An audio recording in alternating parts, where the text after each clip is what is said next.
नमस्कार, रेशूज किचनमध्ये आपल्या सर्वांचे खूप खूप मनापासून स्वागत आहे. वाटाण्याच्या शेंगा सोलून झाल्या की त्याची साल आपण फेकून देतो, पण तुम्हाला माहिती आहे का, या सालींमध्ये सुद्धा खूप पोषक तत्व असतात, विटॅमिन्स, फायबर असतात, जे आपल्या शरीरासाठी खूप महत्त्वाचे असतात. तर आज आपण या सालींपासून खमंग खुसखुशीत अशी रेसिपी बनवणार आहोत की यापुढे या साली टाकून देताना एकदा नक्की विचार कराल. चला तर मग रेसिपीला सुरुवात करूया. तर या वाटाण्याच्या शेंगांच्या साली सर्वात आधी मिठाच्या पाण्याने स्वच्छ धुवून घ्यायच्या.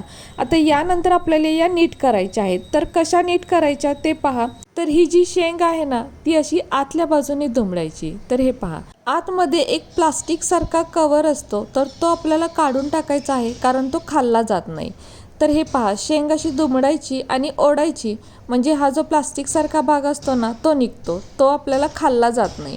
आणि ही जी शेंग आहे ती आपल्याला घ्यायची आहे. तर आता हे जे आहे ते सरळ ओढलं की सहज निघतं. तर हे पहा, शेंग नीट करायला सुद्धा अजिबात वेळ लागत नाही.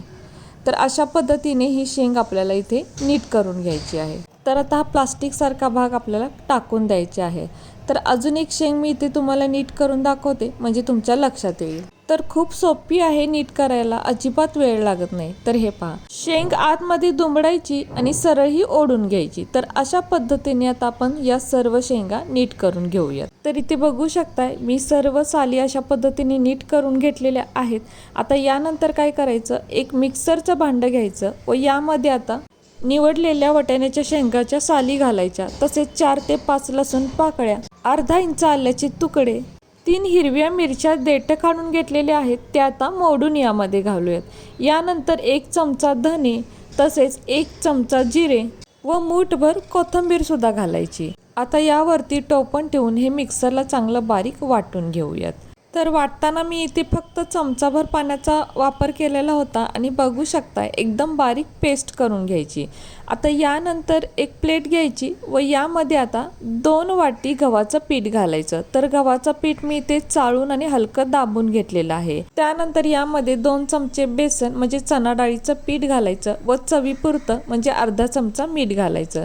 त्यानंतर मिक्सरला वाटून घेतलेलं वाटाण्याच्या शेंगांच्या सालीचं मिश्रण यामध्ये घालायचं व या पिठामध्ये चांगलं ते मिक्स करून घ्यायचं. आता यानंतर यामध्ये थोडं थोडं पाणी घालून, जसं आपण चपातीसाठी पीठ म्हणजे कणिक मळून घेतो त्याप्रमाणे आपल्याला हे मळून घ्यायचं आहे.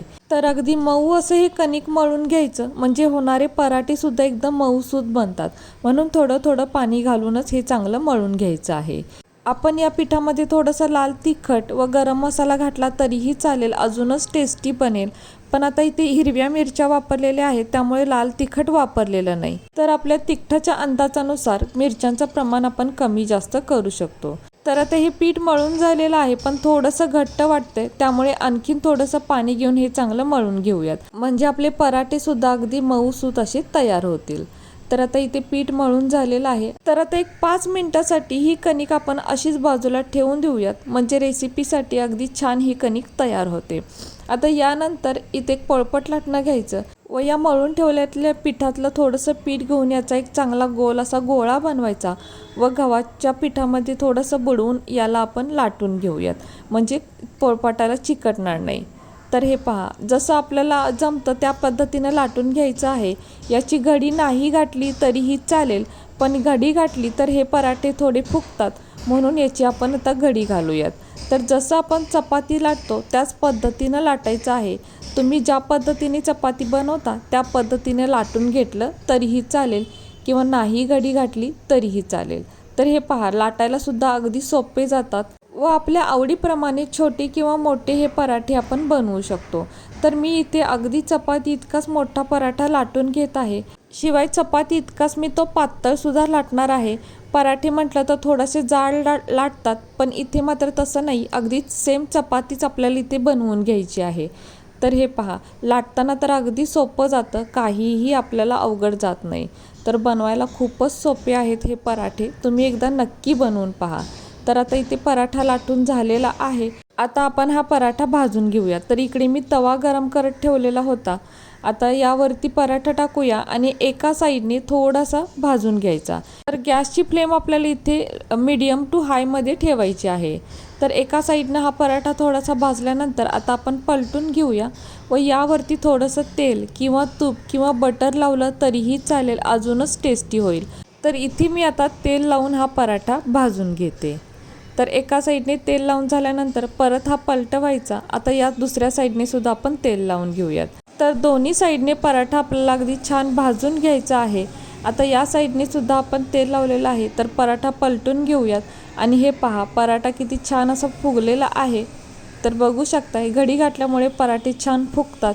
तर तुम्ही या पद्धतीने एकदा नक्की बनवून पहा. व तुम्ही यापूर्वी अशा पद्धतीचे म्हणजे वाटाण्याच्या शेंगांच्या सालीचे पराठे कधी बनवलेले आहेत का? मला कमेंट करून आवर्जून कळवा. तर आता दोन्ही साईडने पराठा खूप छान भाजलेला आहे आणि हे पहा, अगदी छान फुगलेला सुद्धा आहे. तर आता आपण हा तव्यातून काढून घेऊ. तर अगदी मस्त असा पराठा तयार झाला आहे. आता दुसरा पराठा सुद्धा इथे लाटून तयार आहे, तो सुद्धा आपण भाजून घेऊयात. तर एका साईडने पराठा अगदी आपल्याला थोडासा भाजायचा आहे. यावरती बबल आले की पराठा असा पलटून घ्यायचा व यावरती तेल, तूप किंवा बटर लावून घ्यायचं, जे आपल्याला आवडेल ते, व पुन्हा आपल्याला हा पराठा पलटून घ्यायचा आहे. तर हा पराठा सुद्धा मी घडी घालूनच लाटलेला होता आणि बघू शकताय हा पराठा फुगलेला आहे. तर दुसऱ्या साईडने सुद्धा पटकन आपल्याला तेल लावायचं आहे व उलटण्याला थोडंसं हलकं हलकं प्रेस केलं की हा पराठा अगदी छान फुगतो. आता परत हा पराठा आपण पुन्हा पलटून घेऊया व दोन्ही बाजूंनी अगदी छान खरपूस हा पराठा भाजून घ्यायचा किंवा जसा आपल्याला आवडेल त्या पद्धतीत भाजला तरीही चालेल. तर बघू शकताय दोन्ही पराठे सुद्धा आपले इथे छान तयार झालेले आहेत. तर आता सर्व पिठाचे इथे मी पराठे बनवून घेतलेले आहेत. तर 2 वाटी गव्हाच्या पिठामध्ये जवळपास 4 मोठे पराठे आणि 5वा हा छोटा पराठा तयार झालेला आहे.